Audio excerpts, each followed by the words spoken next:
Assalamualaikum warahmatullahi wabarakatuh. Jumpa lagi dengan saya Emma di channel Inspirasi Hidup, channel yang inspiratif dan memberdayakan. Kali ini kita akan membahas tentang ketidaksetiaan atau mungkin biasa disebut perselingkuhan mungkin ya, lebih ekstrimnya. Meninjau kembali penyebab ketidaksetiaan dalam perkawinan.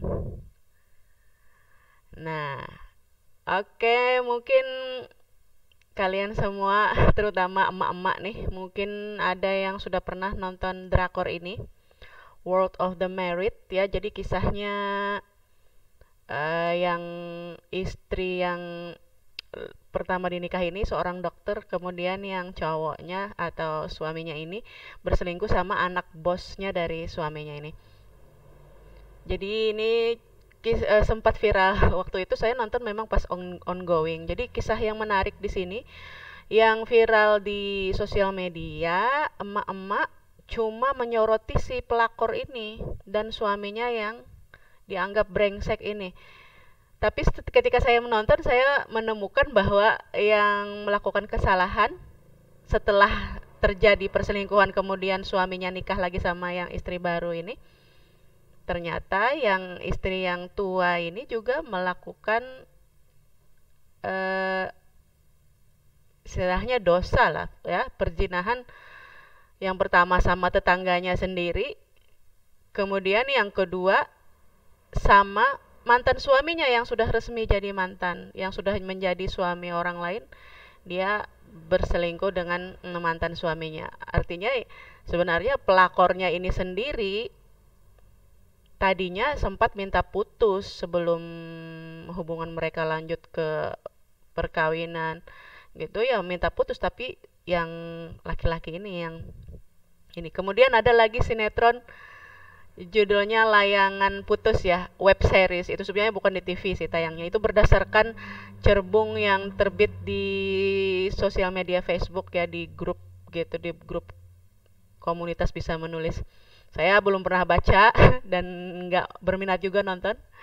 Jadi yang saya anjurkan adalah jangan dulu lanjut nonton maupun membaca web apa namanya, membaca kisah maupun menonton sinetron bertema perselingkuhan ya, sebelum Anda menyimak penjelasan saya berikut ini di video ini. Jadi ada kisah Layangan Putus itu, kisahnya itu istrinya bahkan sudah hamil anak keempat, sang suami itu mendua gitu dengan perempuan lain. Nah, jangan dulu lanjut nonton itu atau lanjut nonton sinetron lainnya sebelum menyimak video saya ini ya. Kita lanjut.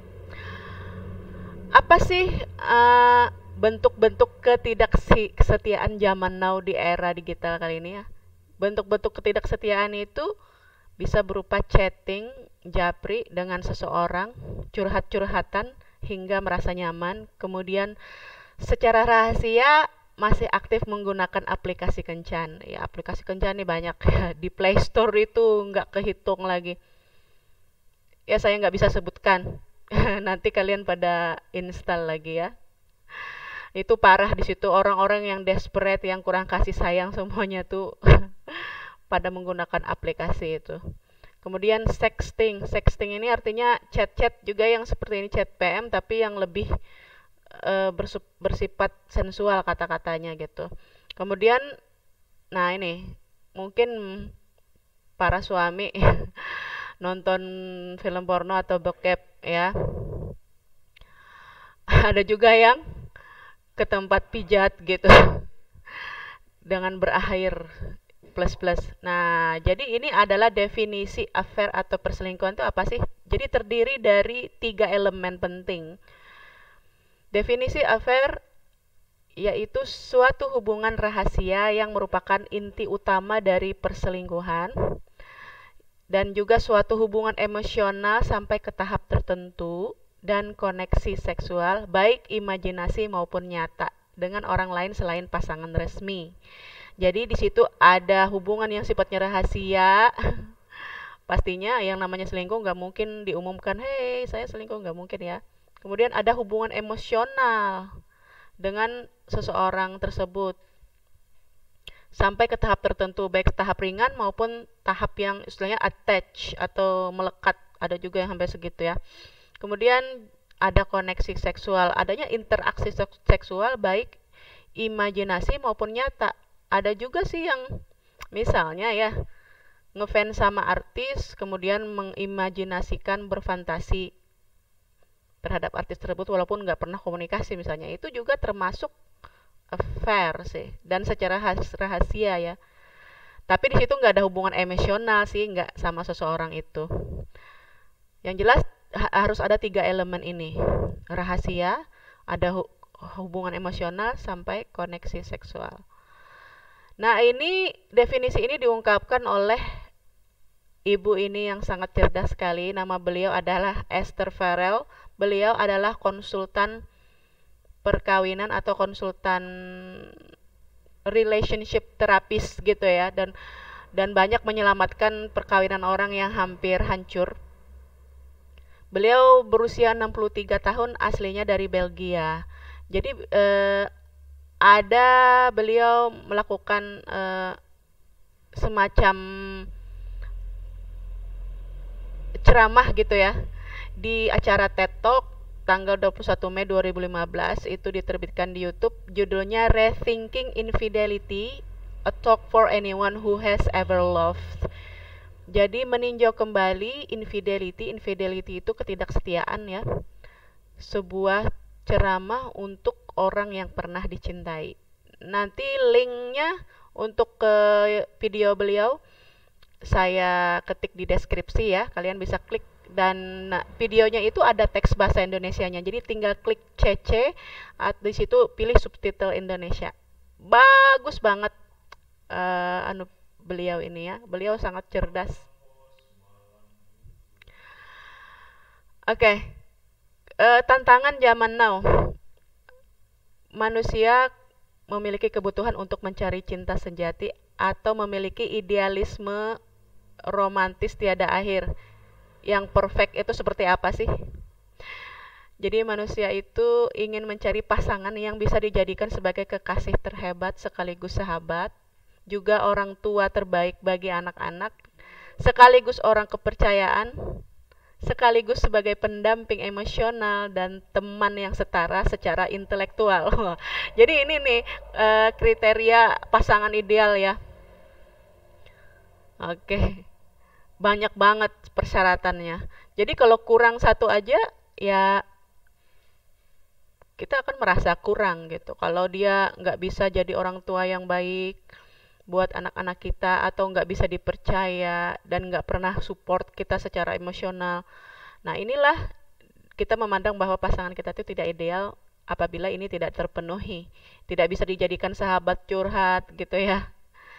Dan juga secara intelektual tidak setara. Artinya yang satu cerdas, yang satu terlalu bagaimana gitu, nggak nyambung, nah istilahnya. Nah inilah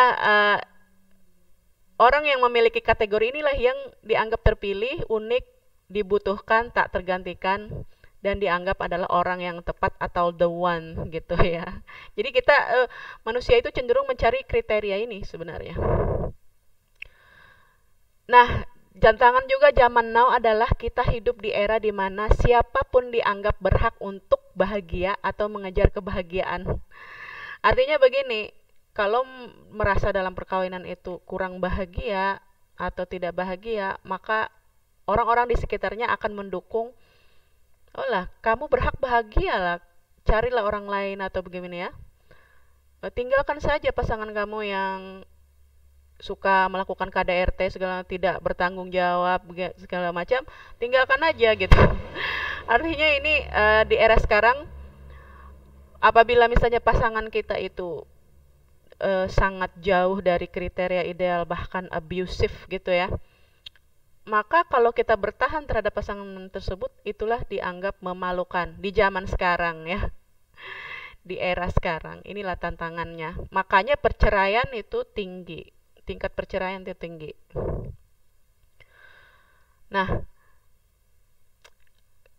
dan juga makanya zaman sekarang pasangan yang terlihat harmonis dan bahagia pun tidak menutup kemungkinan pernah melakukan affair. Artinya dia bahagia, semua kebutuhan terpenuhi di rumah, suaminya atau istrinya itu baik gitu.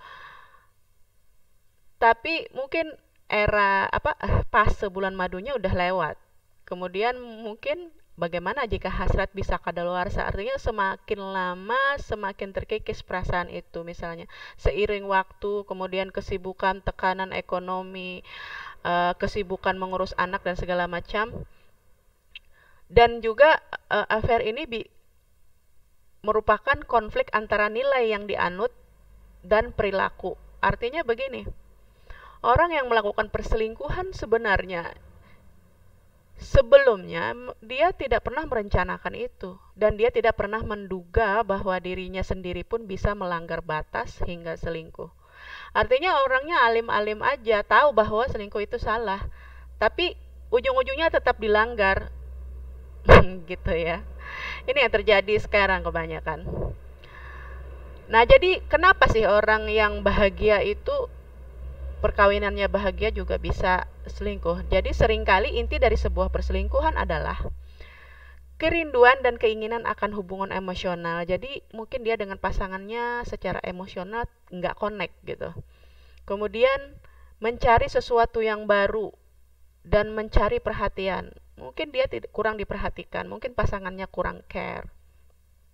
Kemudian merasa terkekang, jadi dia mencari kebebasan dan otonomi. Otonomi itu artinya semacam kekuasaan ya. Mungkin dia punya istri yang terlalu berkuasa.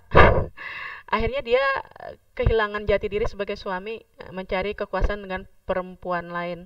Kemudian keinginan untuk merasa dianggap istimewa dan berarti. Kemudian ada intensitas seksual. Artinya ini yang sifatnya mungkin dia hyper atau gimana ya. Jarang sih kasusnya. Sebenarnya yang paling banyak itu hubungan emosional, itu yang dicari. Kemudian tidak bisa memiliki seseorang dan larangan-larangan agama ini justru menambah hasrat. Artinya begini,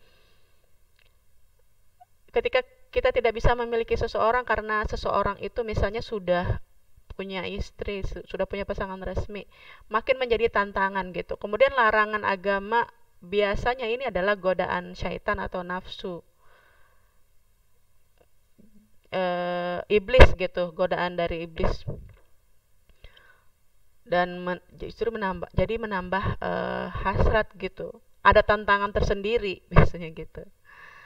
Kemudian inti dari sebuah perselingkuhan biasanya untuk menemukan kembali bagian diri yang hilang. Nah, ini dia. Mungkin di masa kecil dia kurang kasih sayang atau gimana ya. Dia mencari itu. Atau di masa remaja ada sesuatu yang hilang, jadi dia mencari itu. Jadi tidak menemukan dirinya yang hilang pada pasangan resminya. Mungkin pasangan resmi juga membuat dia tidak bisa menjadi diri sendiri. Oke. Nah, ini nanti dibahas di slide berikutnya. Nah, affair atau perselingkuhan ini tentunya berefek traumatis ya. Karena mengancam identitas diri. Artinya begini, kita sudah percaya bahwa pasangan kita itu alim, nggak bakalan terjerumus, tapi terjerumus. Akhirnya kita kehilangan kepercayaan terhadap pasangan gitu. Karena kepercayaannya sudah dilanggar. Nah, yang jadi pertanyaan, apakah kita bisa mempercayai pasangan kita lagi? Atau misalnya kalau misalnya hubungan kita berakhir, apakah bisa mempercayai lagi laki-laki lain atau perempuan lain hubungan yang baru? Karena orang yang paling baik aja bisa gitu melakukan perselingkuhan. Gimana dengan orang yang ini? Artinya traumatis ya ini ya. Jadi baik itu hasrat dari sang pelaku perselingkuhan maupun pengkhianatan, hasrat dari orang yang istilahnya pelakornya atau orang ketiga, dan juga pengkhianatan itu efeknya memang mendalam. Namun bisa disembuhkan. Nah, ini menurut Esther Perel. Merubah krisis menjadi kesempatan. Kesempatan apa? Kesempatan untuk meninjau kembali dan mengambil pelajarannya. Jadi ketika perselingkuhan terungkap, apa yang harus dilakukan oleh kedua belah pihak pasangan suami istri? Apa yang harus dilakukan? Nomor satu yang tentunya menghentikan perselingkuhan itu ya. Nanti ada ceramah itu oleh Ustadz Muhammad siapa itu, nanti saya ungkapkan di slide berikutnya. Itu bertaubat. Bertaubat itu termasuk berhenti, memutuskan hubungan. Jadi diputus, selingkuhannya diputus, harus disakiti selingkuhannya gitu. Atau kalau misalnya memang tidak memungkinkan, ya pasangannya yang diceraikan gitu. Pertimbangan juga sih. Penyembuhan trauma berawal dari pengakuan si pelaku bahwa dia memang berbuat salah dan menyesal telah menyakiti perasaan istri atau suaminya.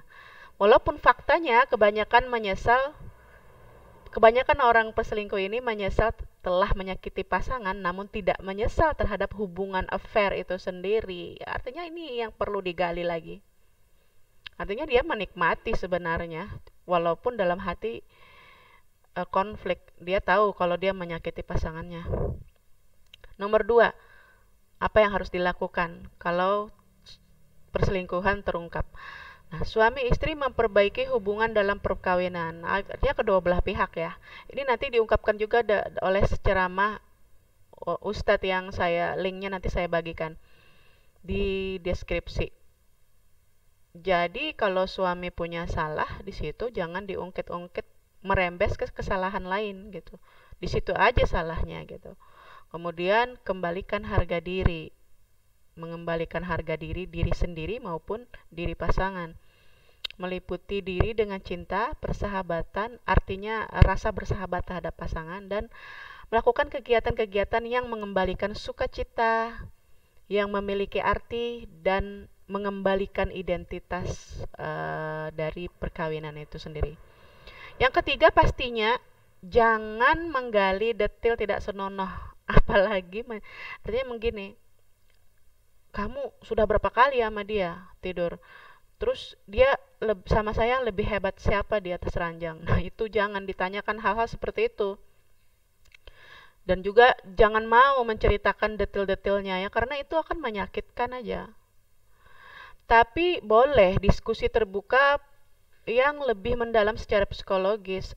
Jadi boleh kita menanyakan, apa sih makna perselingkuhan ini buat kamu gitu. Kemudian apa ekspresi emosi atau perasaan yang kau dapatkan dalam perselingkuhan kamu yang tidak kamu dapatkan pada saya. Kemudian tanyakan juga, bagaimana perasaanmu ketika pulang ke rumah? Apa yang berarti bagimu dari hubungan pernikahan kita? Kemudian pastinya tanyakan juga, apakah kamu merasa lega ini berakhir? Artinya perselingkuhan ini berakhir, kamu lega nggak gitu. Nah, ini yang perlu didiskusikan, tapi jangan menggali hal-hal yang tidak senonoh. Nah, FR ini menciptakan definisi atau perspektif baru dalam hubungan perkawinan. Jadi setiap pasangan akan memutuskan apa pelajaran atau hikmah yang bisa diambil dari terjadinya affair ini. Nah, Esther Perel ini memandang perselingkuhan itu dari dua sisi. Sisi pertama luka dan pengkhianatan. Iya, itu efeknya ya. Kemudian yang kedua, growth and self-discovery. Growth and self-discovery ini artinya, growth itu pertumbuhan, artinya menjadi diri yang lebih kuat. Kemudian self-discovery itu menemukan jati diri yang hilang itu tadi. Artinya baik secara individu maupun secara institusi perkawinannya ya.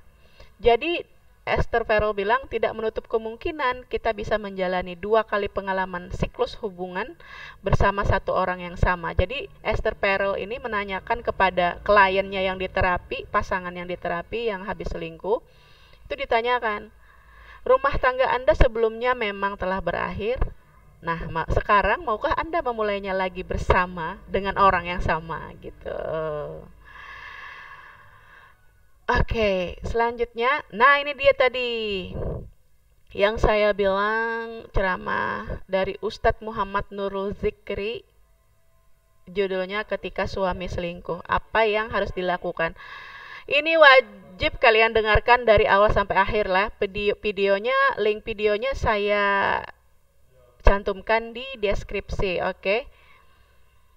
Oke, kita lanjut dulu. Nah, anggapan kebanyakan oleh masyarakat affair atau perselingkuhan oleh laki-laki itu karena bosan katanya. Kemudian perselingkuhan oleh perempuan itu karena merasa ada yang kurang, merasa pasangannya kurang care dan lain-lain. Padahal ya, selain pengkhianatan seksual, hal berikut bisa disebut mengkhianati pasangan. Nah, ini ibu-ibu dan bapak-bapak. Menghina pasangan itu merupakan pengkhianatan. Kemudian menelantarkan itu ya misalnya suami nggak bertanggung jawab, sebagai istri tidak menjalankan kewajiban, tidak melayani, tidak menjadikan rumah sebagai tempat yang nyaman bagi suami gitu. Kemudian mengacuhkan, tidak menghiraukan. Jadi pasangan ingin curhat tidak dihiraukan, pasangan minta tolong tidak dihiraukan. Nah, itu pengkhianatan juga. Kemudian melakukan kekerasan. Kekerasan apa? Baik fisik maupun emosional. Kalau kekerasan fisik ini biasanya ya laki-laki, KDRT. Kekerasan emosional ya laki-laki perempuan bisa menghina, menekan segala macam, membuat merasa insecure ya. Ya, selanjutnya kita lanjut. Nah, ini Pak Ahmad Sopyan Hadi. Beliau adalah founder program Behind Design. Beliau adalah coach saya ya. Hal yang menarik saya pelajari dari beliau ini adalah beliau mengatakan bahwa kebanyakan masalah perilaku akar penyebabnya sama. Asalnya masalah perilaku ini termasuk perilaku selingkuh ya. Dan juga perilaku kecanduan misalnya. Kayak saya ini susah ya diet, struggle, kecanduan ngemil. Ada juga mungkin kebanyakan laki-laki kecanduan merokok gitu ya. Pokoknya masalah perilaku lah, termasuk juga kecanduan untuk selingkuh. Nah, itu akar penyebabnya sama, beliau bilang. Kebanyakan ya, akar penyebabnya sama. Apa sih akar penyebabnya? Kebocoran emosi, ini yang beliau ungkapkan ya. Kebocoran emosi ini terbentuk sejak masa kecil, terutama di bawah usia 7 tahun. Jadi sebelum akil balik. Jadi ada trauma masa kecil gitu ya. Seperti kita ketahui bahwa pikiran alam bawah sadar itu terbentuk dari dalam kandungan hingga usia 7 tahun. Ya. Pernah saya ya punya teman. Jadi jadi suaminya kan kulitnya gelap, agak gelap, sawo matang gitu, istrinya putih. Jadi mereka punya anak perempuan. Anak perempuan itu kulitnya ikut bapaknya gitu, kulitnya gelap. Jadi bayangkan orang tuanya sendiri mengejek anaknya. Kenapa kamu nggak ikut sama ibu kamu yang kulitnya putih gitu? Bayangkan ini luar biasa ya. Harusnya kalau punya anak itu dipuji, dianggap istimewa, dianggap cantik. Karena nanti anak perempuan kalau dia berusia remaja, beranjak dewasa, kalau tidak dipuji oleh ayahnya dan ibunya sendiri, itu nanti dia mencari pujian dari orang lain. Makanya dia sering kepincut sama laki-laki brengsek yang gampang merayu, terjerumus nantinya. Seperti itu ya. Kemudian di masa kecil juga mungkin pernah melihat orang tua disakiti oleh pasangan. Artinya mungkin bapak kita menyakiti ibu kita, atau ibu kita terlalu menyakiti bapak kita secara emosional. Mungkin juga melihat orang tua bertengkar. Nah, ini trauma yang luar biasa, Pak Ahmad Sofyan Hadi bilang. Ada juga kurang dekat dengan orang tua secara emosi. Artinya orang tua terlalu otoriter mungkin ya. Terlalu keras. Nah, ini semua menyebabkan trauma. Kemudian peristiwanya mungkin sudah lupa. Namun, emosi negatifnya menyerap ke pikiran bawah sadar dan terbawa hingga dewasa.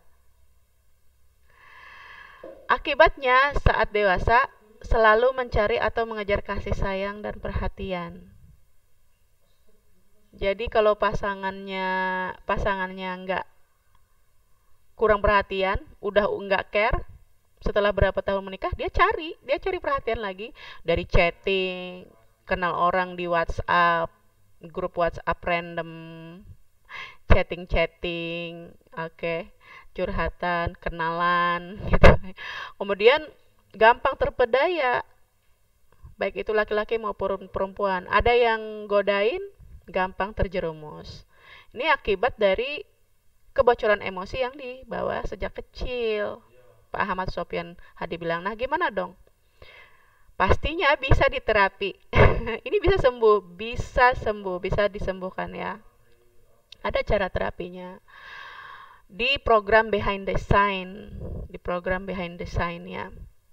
Beliau mengadakan, Pak Ahmad Sofyan Hadi ini mengadakan Zoom meeting sekali seminggu. 2 kali dalam seminggu, ya Sabtu Minggu biasanya atau Minggu Senin. Zoom meeting gratis tentang beliau. Kenapa programnya dinamakan Behind the Sign? Itu karena beliau memiliki keahlian unik yang sangat istimewa, yaitu bisa menganalisa tanda tangan orang. Jadi ketika beliau melihat tanda tangan orang yang langsung ya, bukan tanda tangan rekaman dari KTP, bukan tanda tangan berapa tahun yang lalu, bukan, langsung tanda tangan saat itu beliau bisa mendeteksi trauma kita itu di usia berapa dan traumanya apa gitu. Luar biasa. Dan sifat kita apa, mindset kita terhadap uang apa, terhadap hubungan apa gitu. Itu bisa dianalisa dari goresan tanda tangan. Nah, beliau juga menulis buku namanya Reset Hati Install Pikiran. Ini saya punya buku ini. Nah, untuk info lanjut tentang cara terapi biar sembuh dari sifat selingkuh, bisa atau sudah selingkuh kemudian bisa stop, itu info lanjutnya ada, klik link di deskripsi ya. Setelah kalian klik link itu nanti akan terhubung ke webnya Pak Ahmad Sofyan Hadi, Behind the Sign.